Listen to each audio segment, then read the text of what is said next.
আপনি কি বিএ ও এম এর জন্য অনলাইনে বেস্ট কোচিং নিতে চান? বাংলা অনার্সে ভালো রেজাল্ট করতে চান? তাহলে আজই আসুন নাম্বার 1 কোচিং সেন্টার প্রান্তিক গাইডে। আমাদের অভিজ্ঞ শিক্ষক ও লেখক রাজস্বী হালদার যত্ন সহকারে ক্লাস করান। হাই কোয়ালিটি নোটস ও 100% কমন সাজেশন। নমস্কার, প্রান্তিক গাইডে সবাইকে শুভেচ্ছা অভিনন্দন। প্রান্তিক গাইডের পক্ষ থেকে আজকের নিবেদন কলকাতা বিশ্ববিদ্যালয় BA third semester Bangla honours SECA2 last minute final suggestion. যারা 2024 সালে কলকাতা বিশ্ববিদ্যালয় থেকে third semester Bangla honours final exam দিচ্ছ তাদের জন্য SECA2 অর্থাৎ ব্যবহারিক বাংলা 1 পেপারের last minute final suggestion. Last minute final সাজেশনটা অবশ্যই তোমরা সংগ্রহ করবে। এই পেপারের আমি এর আগে একটা সাজেশন দিয়েছি, সেটা যারা দেখেছো তারা স্টার মেরে নেবে, আর যারা নতুন তারা লিখবে, কোশ্চেনগুলো লেখার পরে স্টার মেরে নেবে। আমি যে প্রশ্নগুলো দেব সেগুলোই তোমরা পড়বে, এর বাইরে আর অতিরিক্ত কিচ্ছু করার দরকার নেই। কথায় বলে শেষ ভালো যার সব ভালো তার। এই পেপারটা সব থেকে ভালো পরীক্ষা হবে, সব থেকে বেশি নাম্বার পাবে। এই পেপার সব থেকে সহজ, সব থেকে বেশি নাম্বার তুলতে হবে এই পেপারে। 85-র মতো নাম্বার তুলতেই হবে, 100-র মধ্যে 85-র মধ্যে নাম্বার তুলতেই হবে। এর থিওরি এক্সাম হবে 80, পাস মার্কস 24, আর শর্ট কোশ্চেন রয়েছে 20টা স্কোরিংয়ের জায়গা। খুব সহজ পেপারটা, খুব ভালো একটা পেপার। সব থেকে বেশি নাম্বার তোমাদের তুলতেই হবে এই পেপারে, সেই টার্গেটটা নাও। সব থেকে বেশি নাম্বার তোমরা পাবেই পাবে। আর এই পেপারে কেউ ফেল করে না, কেউ ফেল করবেও না। যারা ফেল করে বা যারা ফেল করবে তাদের আর পড়ার দরকার নেই, কারণ এত সহজ পেপার আর হয় না, এত ভালো স্কোরিং পেপার আর হয় না। তাই এই পেপারে একটাও স্টুডেন্ট ফেল করবে না, এটা আমি গ্যারান্টি দিয়ে দিলাম। আর যারা ফেল করবে তাদের আর পড়ে কাজ নেই। আমি যে কোশ্চেনগুলো দেব মূলত টিকার জায়গাগুলো, সেগুলোই পড়বে একদম সুপার করে। আর এই ভিডিওটা একদম প্রথম থেকে শেষ পর্যন্ত দেখবে, কেউ একটুও টানবে না। আমি খুব গুরুত্বপূর্ণ কথা বলবো, এমনকি গল্প লিখন দেব এবং শর্ট কোশ্চেন কিছু আমি শর্ট কোশ্চেনও সাজেস্টিভ করে দেবো। অবশ্যই খুব মনোযোগ সহকারে একদম শেষ পর্যন্ত তোমরা এই ভিডিওটা ফলো করবে। এর বাইরে তোমরা পরীক্ষা দিয়ে এসে জানিও, এর বাইরে আর অতিরিক্ত কিছু করার দরকার নেই। আবার আমি রিপিট করছি, এই পেপারটা সব থেকে স্কোরিং পেপার, খুব ভালো একটা পেপার। সব থেকে বেশি নাম্বার তোমরা এই পেপারে পাবে, হাই স্কোরিং পেপার এটা। চলে যাই গল্প লিখন। তোমাদের একের দাগে রয়েছে গল্প লিখন। একটা গল্প তোমাদের লিখতে হবে 300 শব্দের মধ্যে, অর্থাৎ 2 থেকে 2.5 পেজ বা 3 পেজ, 2-2.5 পেজ 3 পেজ।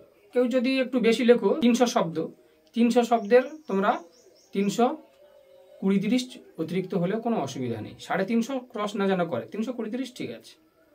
300 শব্দটা গল্প লিখতে হবে। একটা গল্প সূত্র দেওয়া থাকবে, সেই গল্প সূত্র থেকে তোমাদের একটা কাহিনী নির্মাণ করতে হবে, একটা গল্প লিখতে হবে। হিন্টস ওখানে দেওয়া থাকবে। তোমরা এক্ষেত্রে কি করবে, পয়মুখম গল্পটা ভালো করে করবে। তোমাদের ছোট গল্প, যে রবীন্দ্রনাথের ছোট গল্প রয়েছে আর একালের ছোট গল্প সঞ্চয়নগুলো রয়েছে, ওগুলো একটু দেখে রাখবে, কারণ ওখান থেকে অনেক সময় আসে।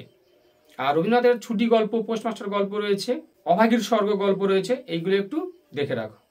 আর প্রভাত কুমার মুখোপাধ্যায় রয়েছে দেবী গল্প, এই প্রভাত কুমার মুখোপাধ্যায়ের দেবী গল্পটা তোমরা ফলো করো, দেবী গল্পটা পড়ে রাখো। এই গল্প লেখার ক্ষেত্রে কিছু নিয়ম কানুন রয়েছে, সেগুলো একটু শুনে নাও। প্রথমে একটা টাইটেল বা নামকরণ করতে হবে। যে গল্পটা লিখছো সেই গল্পের একটা টাইটেল বা নামকরণ তোমাদেরকে লিখতে হবে। তারপরে গল্পের বিষয়বস্তু, এবং শেষে উপসংহার টাইপের একটা দিতে হবে, এবং একদম শেষে নীতিকথা। খাতার চারপাশে তোমরা মার্জিন টানো। যে কালি দিয়ে নোটসগুলো লেখো তার অল্টারনেটিভ কালি, অর্থাৎ যদি নীল কালি দিয়ে লেখো তাহলে কালো কালি, আর যদি কালো কালি দিয়ে লেখো তাহলে নীল কালি। এই অল্টারনেটিভ কোনো একটা কালি দিয়ে তোমাদের পেন দিয়ে তোমাদেরকে প্রথমে টাইটেল বা নামকরণটা করতে হবে।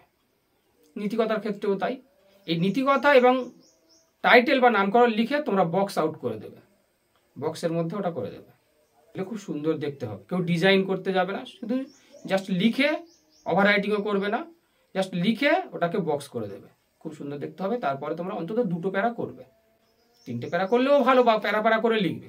একেবারে প্লেন লিখে যাবে না, 300 যে শব্দ লিখছো একেবারে প্লেন লিখে যাবে না, 2-3টে প্যারা অবশ্যই করবে।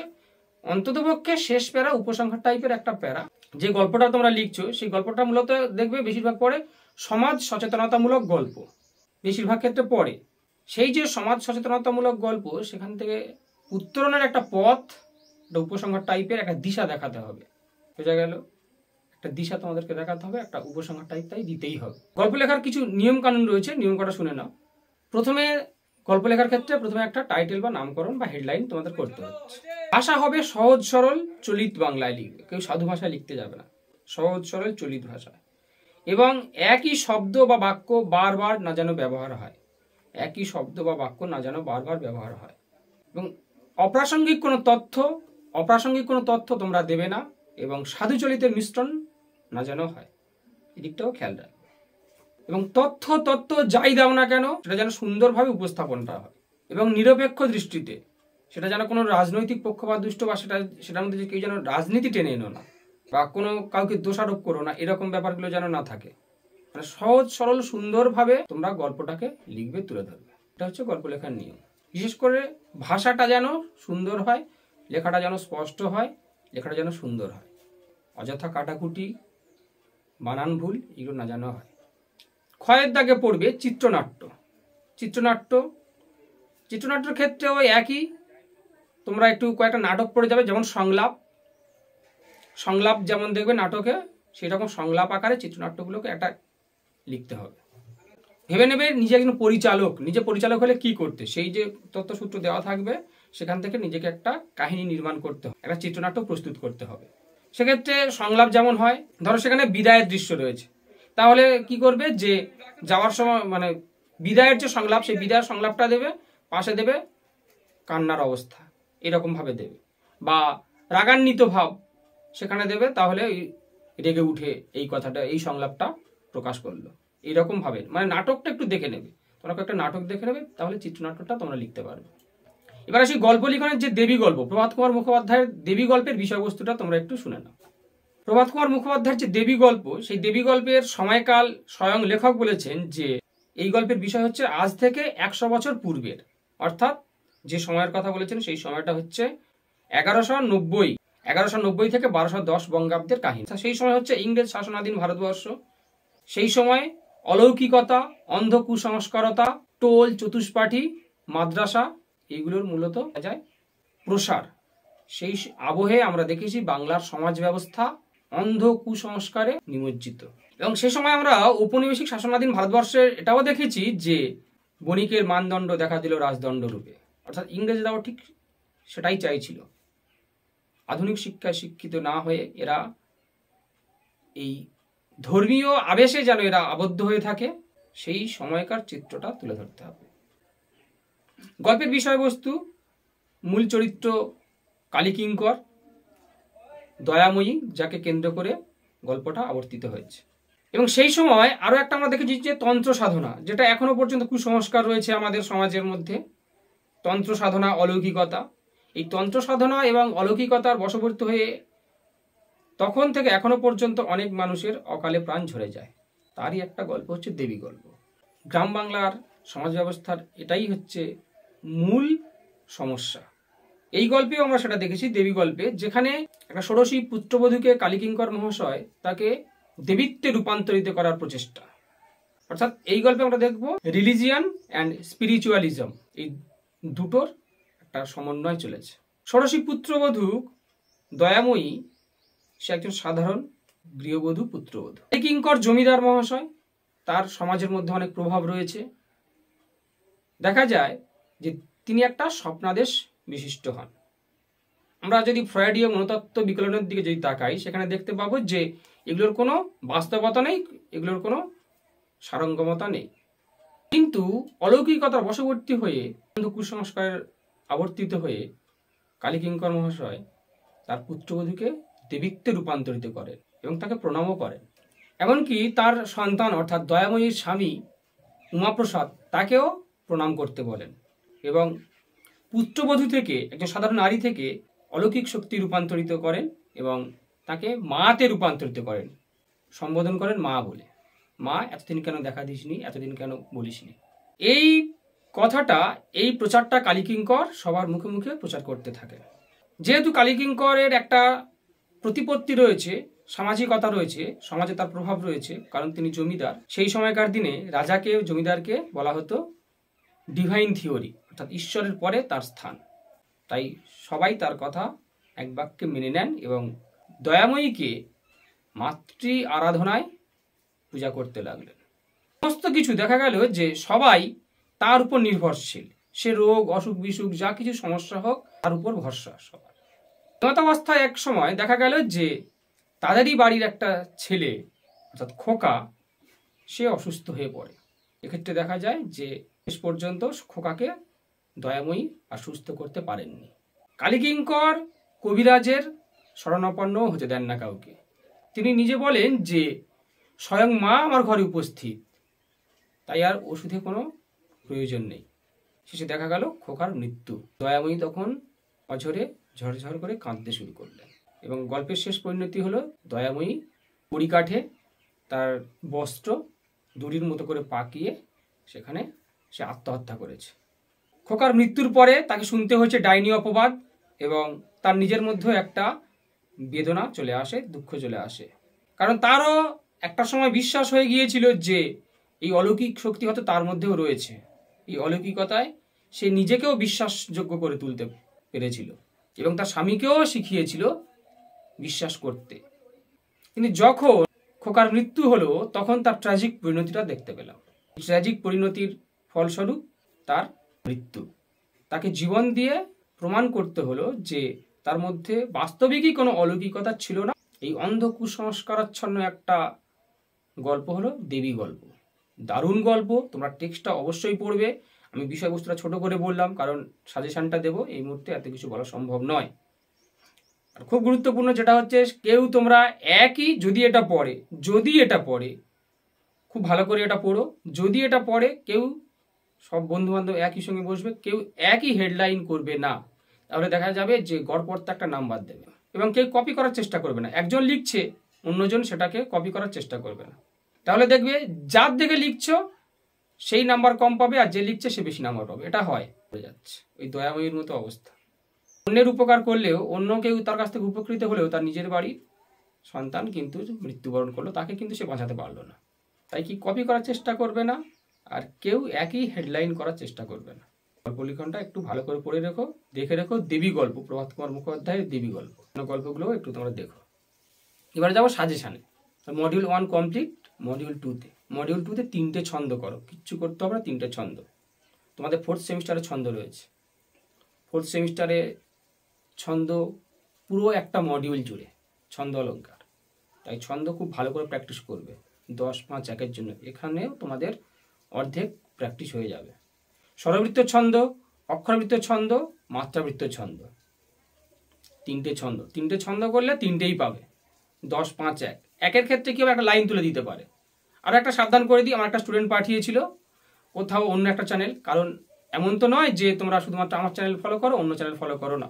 এটা অনেক রয়েছে, তারা অন্য চ্যানেলও ফলো করে। সেখানে শর্ট কোশ্চেন রয়েছে যে আতা গাছে তোতা পাখি, ডালিম গাছে মৌ, হিরে দাদার মর্মরধান, ঠাকুর দাদার বউ। এই ছন্দটা সে আমাকে স্ক্রিনশট করে পাঠিয়েছে যে সেখানে দেখাচ্ছে যে এই ছন্দটা মাত্রাবৃত্ত ছন্দ। ওটা হবে স্বরবৃত্ত ছন্দ এবং লয় হবে দ্রুতগতির লয়। স্বরবৃত্ত ছন্দ, ছড়ার ছন্দ মানে স্বরবৃত্ত ছন্দ, সুতরাং সেটা সম্পূর্ণভাবে ভুল। সেটা তোমাদের সাবধান করে দিলাম। আমি শর্ট কোশ্চেনে যে পিডিএফটা দিয়েছি, যে ভিডিওটা দিয়েছি সেটাই ফলো করবে, কারণ 3rd সেমিস্টার অনার্স এবং জেনারেল একই সিলেবাস এবং 5th semester general ACC A2 বাংলার একই সিলেবাস। যত কোশ্চেন হয়েছে আমি দেখছি সেই 19 সাল থেকে 22 পর্যন্ত, 23 পর্যন্ত যত কোশ্চেন হয়েছে দেখছি বেশিরভাগ অ্যান্সারগুলো কিন্তু ওখানেই রয়েছে। খুব ভালো বই থেকে কিন্তু আমি দিয়েছি। শর্ট কোশ্চেন তোমরা ওখান থেকে ফলো করবে। আমি আশা করছি তোমাদের 20টা শর্ট কোশ্চেন ওখান থেকে কমন আসবে। আর বড় নোটসগুলো থেকে তো তোমরা পাচ্ছ। আমি শেষে কিছু শর্ট কোশ্চেন বলেও দিচ্ছি, তোমরা সেই উত্তরগুলো করে নেবে। 3টে ছন্দ করবে, তাহলে 1 নম্বরে একটা লাইন তুলে দিয়ে বলবে কোন ছন্দ, কোন দল, অর্থাৎ দল নির্ণয় করো, কটা অক্ষর রয়েছে, এই দল অক্ষর এগুলো তোমরা প্র্যাকটিস করবে, একটা করে আসবে। আর পরবর্তী সেমিস্টার থেকে যারা অনলাইন ক্লাস করতে চাও, অনলাইন ক্লাস করতে ইচ্ছুক, অবশ্যই যোগাযোগ করবে, অনলাইন ক্লাস পেয়ে যাবে। অনলাইন ক্লাসের জন্য স্ক্রিনে এবং ডিসক্রিপশন বক্সে ফোন নাম্বার দেওয়া থাকবে, সেখান থেকে যোগাযোগ করবে, অনলাইন ক্লাস পেয়ে যাবে। তোমরা করবে স্বরবৃত্ত ছন্দ। আর অক্ষরবৃত্ত ছন্দ, স্বরবৃত্ত ছন্দ আর অক্ষরবৃত্ত ছন্দ দুটো খুব ভালো করে করো, একদম সুপার করে জেনুইন করে করো। এই তিনটে ছন্দ যদি করে নাও, স্বরবৃত্ত, অক্ষরবৃত্ত আর মাত্রাবৃত্ত, তিনটে ছন্দ যদি করো, তোমাদের পরবর্তী সেমিস্টারে আর ছন্দ নিয়ে চিন্তা করতে হবে না, ওখানে তোমরা কয়েক কদম এগিয়ে গেলে। ফোর্থ সেমিস্টার হচ্ছে সব থেকে কঠিন সেমিস্টার। ছটা সেমিস্টারের মধ্যে সব থেকে কঠিন সেমিস্টার হলো ফোর্থ সেমিস্টার। তোমরা ওখানে গেলেই বুঝতে পারবে যে কি জিনিস ওখানে রয়েছে। তাই খুব শীঘ্রই তোমরা পড়া শুরু করে দেবে, আমাদের অনলাইন ক্লাস শুরু হয়ে যাবে, খুব শীঘ্রই যোগাযোগ করবে। এখান থেকে স্টার মেরে নাও, এটা স্টার মারা উচিত নয়, তাও আমি বলছি স্বরবৃত্ত অক্ষরবৃত্ত করবে, খুব বেশি করে করবে অক্ষরবৃত্ত ছন্দটা, একদম সুপার করে ওটা করে রাখো। আবারও বলছি, এর স্টার মারা উচিত নয়, অক্ষরবৃত্ত স্বরবৃত্তের কোনো একটা আসবে, তবে তোমরা অক্ষরবৃত্তটাকে খুব ভালো করে করো। ছন্দ 10 নাম্বার, 10-এ 10, অন্তত 8-9 নিতেই হবে এখান থেকে। গল্প লিখন, দেবী গল্পটা খুব ভালো করে করবে, অন্যান্য গল্প যেগুলো বলবো সেগুলোও করবে। দেবী গল্পটা খুব খুব খুব ভালো করে করবে, আর স্বরবৃত্ত অক্ষরবৃত্ত দুটো ছন্দ করবে। অক্ষরবৃত্তটা খুব ভালো করে করো। ছন্দটা কিরকম লিখবে দেখো, প্রথমে সংজ্ঞা পয়েন্ট করবে, সংজ্ঞাটা দেওয়ার পরে এই ছন্দটা, সেই ছন্দটার অর্থাৎ স্বরবৃত্ত বা অক্ষরবৃত্ত যদি লেখো, ধরো অক্ষরবৃত্ত ছন্দ বা স্বরবৃত্ত ছন্দ, কে কোন নামকরণ করেছেন, এগুলো আবার একও আসবে, একটা নাম তুলে দিয়ে বলবে দলবৃত্ত ছন্দের নামকরণটা কে করেছেন বা ছড়ার ছন্দ কে বলেছেন, সেগুলো সম্পর্কে একটু ধারণা দেবে, কিছুটা লিখবে। লেখার পরে তোমরা উদাহরণ দেবে, একটা উদাহরণ দেওয়ার পরে বৈশিষ্ট্য দেবে, বৈশিষ্ট্য অনুযায়ী উদাহরণ দিতে হবে। স্বরবৃত্ত ছন্দের মূল পর্ব হয় 4 মাত্রা, 4 মাত্রার উদাহরণ একটা দিতে হবে, দেখাতে হবে, ওখানে স্ক্যানিং করে দেখাতে হবে। অক্ষরবৃত্ত ছন্দের মূল পর্ব হয় 8 অথবা 10 মাত্রার, 8 মাত্রার একটা উদাহরণ, আবার 10 মাত্রার একটা উদাহরণ প্রমাণ করতে হবে, সেখানে আবার স্ক্যানিং করে 8-10 মাত্রা হয়েছে দেখাতে হবে। লয় হয় দ্রুত গতির লয়, স্বরবৃত্ত ছন্দের লয় হয় দ্রুত গতির, অক্ষরবৃত্ত ছন্দের লয় হয় ধীর, সেখানে কিন্তু দেখাতে হবে ওই রকম ধীর লয়ের একটা উদাহরণ দিয়ে, সেখানে মাত্রাগুলো বসিয়ে দেখাতে হবে।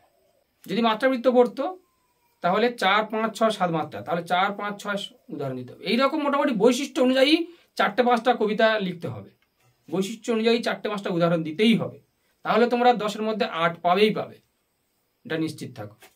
খুব ভালো করে যদি লেখো, স্ট্যান্ডার্ড কোয়ালিটি ভাবে যদি নোটসটা লেখো, তাহলে অবশ্যই তোমরা 10-এর মধ্যে 8 পাবে, না হলে গড়পড়তা 4-5 পাবে।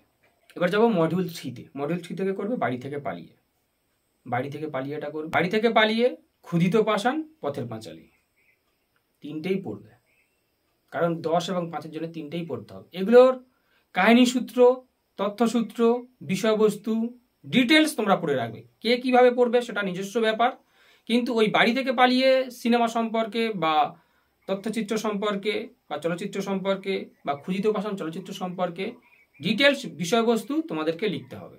রবীন্দ্রনাথ ঠাকুরের ক্ষুধিত পাষাণের সঙ্গে তপন সিনহার ক্ষুধিত পাষাণের কি কি সাদৃশ্য বৈসাদৃশ্য রয়েছে, বা বাড়ি থেকে পালিয়ে কাহিনীটির চলচ্চিত্রায়ন সংক্রান্ত প্রাসঙ্গিক তথ্যগুলি আলোচনা করো। মোটামুটি মূল বিষয়বস্তুগুলো তোমাদেরকে লিখতে হবে। বাড়ি থেকে পালিয়ে আর ক্ষুধিত পাষাণ। বাড়ি থেকে পালিয়ে একটা বেশি কোশ্চেন মার্ক, দুটো করো শিওর, দুটো থেকেও পাবে, তিনটে করতেই হবে। বাড়ি থেকে পালিয়ে, ক্ষুধিত পাষাণ, পথের পাঁচালী, কারণ পথের পাঁচালী থেকে 5-এরও আসবে। অপু, দুর্গা, সেনের গুরুত্ব, এগুলো 5-এরও আসবে, তাই তোমরা পথের পাঁচালীও করতেই হবে। 10-এর জন্য নোটসের জন্য বাড়ি থেকে পালিয়ের উপর বেশি জোর দাও, আর ক্ষুধিত পাষাণটাও জোর দাও। দুটো করো, একটা শিওর পাবে, অন্তত বাড়ি থেকে পালিয়েটা আসার সম্ভাবনা বেশি। তার মানে এই নয় যে ওটা করবে না। ক্লিয়ার? এবার যাবো মূল জায়গা, সেটা হচ্ছে 5 নাম্বারের ক্ষেত্রে। 5 নাম্বারের জন্য লিখে নাও আবৃত্তির উপাদান বা আবৃত্তির বৈশিষ্ট্য বা আবৃত্তির নিয়মগুলো। আবৃত্তির ক্ষেত্রে কি কি নিয়ম কানুন রয়েছে। চিত্রনাট্য, নাটক এবং সিনেমার তুলনামূলক আলোচনা, আবৃত্তি এবং থিয়েটারের অভিনয় শিল্প দুটির মধ্যে পার্থক্য। রিপিট, আবৃত্তি এবং থিয়েটারের অভিনয় শিল্প দুটির মধ্যে পার্থক্য, মাত্রাবৃত্ত ছন্দ, পর্ব, দল, মাত্রা, জ্যোতি, চরণ, লয়। পর্ব, দল, মাত্রা, জ্যোতি, চরণ, লয়, এই 4-5টা টিকা করলে দুটো আসবে টিকা। উচ্চারণ বিশুদ্ধতা, অর্থাৎ সুস্পষ্ট উচ্চারণের জন্য কি কি পদ্ধতি অবলম্বন করা দরকার বা সুস্পষ্ট উচ্চারণের কি কি নিয়ম রয়েছে। রবীন্দ্রনাথের কাহিনী নিয়ে সিনেমার যে তালিকাগুলো, অর্থাৎ রবীন্দ্রনাথের কাহিনী নিয়ে সিনেমা নির্মাণ হয়েছে তার তালিকা, শরৎচন্দ্র চট্টোপাধ্যায়ের কাহিনী নিয়ে সিনেমা হয়েছে তার তালিকা, এগুলো দিতে হবে। সে সম্পর্কে বিস্তারিত আলোচনাও করতে হবে, মানে সেই সিনেমার তালিকা দেবে এবং তার চিত্র পরিচালক কত সালে প্রকাশিত, এই তথ্যটা দিতে হবে। শরৎচন্দ্র, রবীন্দ্রনাথের কাহিনী নিয়ে নির্মিত সিনেমাগুলোর একটা পরিচয় দিতে হবে। শুধুমাত্র তালিকা দিলে হবে না, সেখানে কত সালে প্রকাশিত, পরিচালককে বা আর যে সমস্ত তথ্যগুলো রয়েছে, কারা অভিনয় করেছিল, এগুলো যদি পারো তো দেবে, এগুলো অবশ্যই দেবে। হীরালাল সেন উপন্যাসের বৈশিষ্ট্য বা উপন্যাসের নাট্যরূপের বৈশিষ্ট্য, উপন্যাসের বৈশিষ্ট্য অথবা উপন্যাসের নাট্যরূপের বৈশিষ্ট্য। ফ্ল্যাশব্যাক, স্পটলাইট, কোরাস, জবনিকা। সবাক যুগের এবং নির্বাক যুগের চলচ্চিত্র, সবাক যুগের এবং নির্বাক যুগের চলচ্চিত্র। পথের পাঁচালী, ট্রেনের গুরুত্ব, ইন্দির ঠাকুরন, প্রসন্ন পণ্ডিত। পথের পাঁচালী, ট্রেনের গুরুত্ব, ইন্দির ঠাকুরন, প্রসন্ন পণ্ডিত। বাড়ি থেকে পালিয়ে হরিদাসটা করে রাখবে। নাট্যরূপের মঞ্চ নির্দেশ, আবৃত্তিকারের ত্রুটি, আবৃত্তিতে আবহ সঙ্গীত ও আলোর ব্যবহার। বাড়ি থেকে পালিয়ে মিনি ও সুনীলের মা, মিনি ও সুনীলের মা। সাহিত্য ও চলচ্চিত্রের সম্পর্ক এবং সাদৃশ্য বৈসাদৃশ্য, সাহিত্য চলচ্চিত্রের সম্পর্ক এবং সাদৃশ্য বৈসাদৃশ্য। এই কোয়েশ্চেন কটা ভালো করে পড়ো। আমাদের এখান থেকে 6টা অবশ্যই কমন পাবে, 6টা। তোমার 6টা লিখতে হয়, টিকা 5 নাম্বার করে, তাই 6টা এখান থেকে পাবে। এখান থেকে স্টার নিয়ে নাও, একদম খুব মনোযোগ দিয়ে শুনবে আমি যেগুলো বলবো এবং কি বলছি সেটা মনোযোগ দিয়ে শোনো। এখান থেকে তোমরা আবৃত্তির উপাদান বেশি বেশি স্টার, আবৃত্তির উপাদান চিত্রনাট্য একদম সুপার করে জলের মতো মুখস্থ করে নাও। আবৃত্তির উপাদান বা বৈশিষ্ট্য একই, আবৃত্তির উপাদান এবং চিত্রনাট্য। আবৃত্তির উপাদান, চিত্রনাট্য। নাটক এবং সিনেমার তুলনামূলক আলোচনা, নাটক এবং সিনেমার তুলনামূলক আলোচনা। আবৃত্তি এবং থিয়েটারের অভিনয় শিল্প দুটির মধ্যে পার্থক্য। 100টা করে স্টার মারো। মাত্রাবৃত্ত ছন্দ, পর্ব, দল, মাত্রালয়। এই 4টে বলা, পর্ব, দল, মাত্রালয়। 4টের 2টো পাবে। পর্ব, লয় খুব সহজ, পর্ব, লয়, মাত্রা, দল। তাও তোমরা জ্যোতি চরণটা করে রাখবে। 1 নম্বরে পড়তে পারে চরণ কাকে বলে, জ্যোতি কাকে বলে। চরণ জ্যোতি অবশ্যই করবে, 1-এরও পড়তে পারে, কিন্তু 5-এর জন্য পর্ব, দল, মাত্রালয়। এই 5টার মধ্যে, এই 4টের মধ্যে তোমাদের 2টো পারবে। উচ্চারণ বিশুদ্ধতা অর্থাৎ সুস্পষ্ট উচ্চারণের জন্য কি কি বৈশিষ্ট্য অবলম্বন করতে হয় বা কি কি পদ্ধতি অবলম্বন করতে হয়, সুপার স্টার মারো। রবীন্দ্রনাথ এবং শরৎচন্দ্রের কাহিনী নিয়ে সিনেমা, তার বিস্তারিত পরিচয়। দুটো পাবে, না হলেও একটা অন্তত পাবে। এই যে 9টা বললাম, এই 9টা একদম চোখ বুঝিয়ে মুখস্থ করো, একদম সুপার সুপার সুপার সুপার করে মুখস্থ করো। রিপিট করছি আবারও। আবৃত্তির উপাদান, চিত্রনাট্য, নাটক এবং সিনেমার তুলনামূলক আলোচনা, আবৃত্তি এবং থিয়েটারের অভিনয় শিল্প দুটির মধ্যে পার্থক্য, মাত্রাবৃত্ত ছন্দ, পর্ব, দল, মাত্রালয়, জ্যোতিচরণও করবে। উচ্চারণ বিশুদ্ধতা অর্থাৎ সুস্পষ্ট উচ্চারণের জন্য কি কি বৈশিষ্ট্য বা পদ্ধতি অবলম্বন করতে হয়, রবীন্দ্রনাথের এবং শরৎচন্দ্রের কাহিনী নিয়ে সিনেমা সম্পর্কে বিস্তারিত আলোচনা। আর এবং এর সঙ্গে গোটা 2-3 অতিরিক্ত খুব ভালো করে রাখবে। কি কি না, হীরালাল সেনটা করবে। হীরালাল সেন উপন্যাসের নাট্যরূপ বা উপন্যাসের বৈশিষ্ট্য, উপন্যাসের নাট্যরূপ। আর সবাক যুগে নির্বাক যুগের চলচ্চিত্র। পথের পাঁচালী, ট্রেনের গুরুত্ব, ইন্দির ঠাকুরন খুব ভালো করে করবে। পথের পাঁচালী থেকে 5 আসবে, কিন্তু ইন্দির ঠাকুরন এবং ট্রেনের গুরুত্ব এই 2টো করবে। পথের পাঁচালী, ইন্দির ঠাকুরন এবং ট্রেনের গুরুত্ব। আর হীরালাল সেনটা একটু দেখে রাখবে, আসার সম্ভাবনা রয়েছে বললে চলে হীরালাল সেনটা। আর উপন্যাসের নাট্যরূপ এই কটা একটু অতিরিক্ত। আর সবাক যুগে নির্বাক যুগের চলচ্চিত্রের তালিকাগুলো দিলে হয়ে যাবে। সবাক যুগ এবং নির্বাক যুগের চলচ্চিত্রের তালিকাগুলো দিলে হয়ে যাবে। এই কটা একটু অতিরিক্ত মোটামুটি করে রাখো। আর যেগুলো বলা আছে সেগুলো দেখে রাখবে। আর যেগুলো সাহিত্য চলচ্চিত্রের সম্পর্ক, এটাও করবে। আবৃত্তিতে আলো, আবহ সঙ্গীতের ব্যবহার, এটাও দেখে রাখবে। মোটামুটি দেখে রাখবে, কিন্তু যে কটা সুপারস্টার মারলাম, যে 9টা 10টা, সে কটা খুব ভালো করে করবে। সাহিত্য চলচ্চিত্রের সম্পর্কটাও কিন্তু ভালো, এটাও ভালো করে দেখতে। কিছু 1 নম্বরের তোমাদের প্রশ্ন দিচ্ছি, সেগুলো খুব ইম্পর্টেন্ট আমার মনে হয়েছে, তোমরা সেগুলো করবে। বিশেষ করে 3টে সিনেমা রয়েছে, 3টে সিনেমার কবে রিলিজ হয়েছিল, সেই রিলিজের সালগুলো, শুধু সাল লিখলে হয়ে যাবে। তারিখ তোমাদের পরীক্ষা মানে আগে থেকে মুখস্থ করে আর পরীক্ষায় গিয়ে ভুলে যায়, আর সেই ভুলটাই লিখে আসে, সঠিকটা লিখে আবার কেটে দেয়, এমনও হয়েছে। তাই সালটাই লিখে আসবে। পরিচালক, সঙ্গীত পরিচালক, কে কে অভিনয় করেছে, কে কোন চরিত্রে অভিনয় করেছে, তার তালিকা তোমাদের লিখতে হবে। এবং মূল কাহিনীকার কে, এইগুলো। অপু ট্রিলজি কি আর বিভূতিভূষণ বন্দ্যোপাধ্যায়ের ত্রয়ী উপন্যাস কি, এই কোশ্চেন তোমরা করবে। আর রবীন্দ্রনাথ এবং শরৎচন্দ্র চট্টোপাধ্যায়ের কোন কোন কাহিনী নিয়ে সিনেমা হয়েছে বা নাটক তৈরি হয়েছে, কোন কোন কাহিনী নিয়ে সিনেমা হয়েছে বা নাটক তৈরি হয়েছে, সেই উপন্যাসের নাট্যরূপ বা সেই উপন্যাসের সিনেমা বা গল্পের সিনেমা, নাট্যরূপ, এগুলো তোমাদের দেখে রাখো। যে 3টে সিনেমা রয়েছে সেই সিনেমাগুলোর কোন কোন পুরস্কারও পেয়েছিল, এটাও করে রাখবে। কোন কোন পুরস্কারও পেয়েছিল, কত সালে, সেগুলোও দেখে রাখবে। আর কয়েকটা আবৃত্তি শিল্পী ও বইয়ের নাম, কয়েকজন আবৃত্তি শিল্পীর নাম, আবৃত্তি গবেষকের নাম এবং আবৃত্তির কয়েকটা ভালো বইয়ের নাম তোমাদের যে গ্রন্থপঞ্জি আছে না, কলকাতা বিশ্ববিদ্যালয়ের সিলেবাস দেখবে, কলকাতা বিশ্ববিদ্যালয়ের সিলেবাসের নিচে দেখবে গ্রন্থপঞ্জি বা সহায়ক গ্রন্থ বলে লেখা আছে। সেখানে দেখবে আবৃত্তির বইয়ের নামগুলো দেওয়া রয়েছে, ওখান থেকে একটা কোশ্চেন শিওর পাবে। বর্তমান সময়ের কয়েকজন পরিচালকের নাম, বাচিক শিল্পীর নাম, একজন বাচিক শিল্পীর নাম, পর্ব, মাত্রা, চরণ যেগুলো বললাম এগুলো সংজ্ঞাগুলো, বিখ্যাত কয়েকজন পরিচালক তাদের সিনেমার নাম এবং তারা কোন পুরস্কার পেয়েছিল, বিখ্যাত কয়েকজন পরিচালক তাদের সিনেমার নাম, প্রতিটা ছন্দের নামকরণ অর্থাৎ স্বরবৃত্ত, অক্ষরবৃত্ত, মাত্রাবৃত্ত ছন্দগুলো কে কি নামে আখ্যা দিয়েছেন, কে কোন নাম রেখেছেন সেইগুলো। স্বরধ্বনি কাকে বলে, স্বরধ্বনি কয়টা, ব্যঞ্জনধ্বনি কাকে বলে, ব্যঞ্জনধ্বনি কয়টা, যৌগিক স্বর কয়টা বা যৌগিক স্বর কাকে বলে। ছন্দের একটা লাইন তুলে দেবে, দিয়ে বলতে পারে যে এটা কোন ছন্দ, দল অক্ষর নির্ণয় করতে বলতে পারে। এবং নির্বাক যুগের চলচ্চিত্রের নাম, সবাক যুগের চলচ্চিত্রের নাম। একটা চরিত্র দিতে পারে, এটা কোন চলচ্চিত্রে অভিনয় করেছে। একটা চরিত্র দিয়ে দিতে পারে, চরিত্র দিয়ে বলে এই চরিত্রটা কোন চলচ্চিত্রে রয়েছে বা কোন সিনেমায় অভিনয় করেছেন। এবং আবৃত্তি বিষয়ে একজন গবেষকের নাম, আবৃত্তি শব্দের আবিধানিক অর্থ, এইগুলো তোমরা করবে।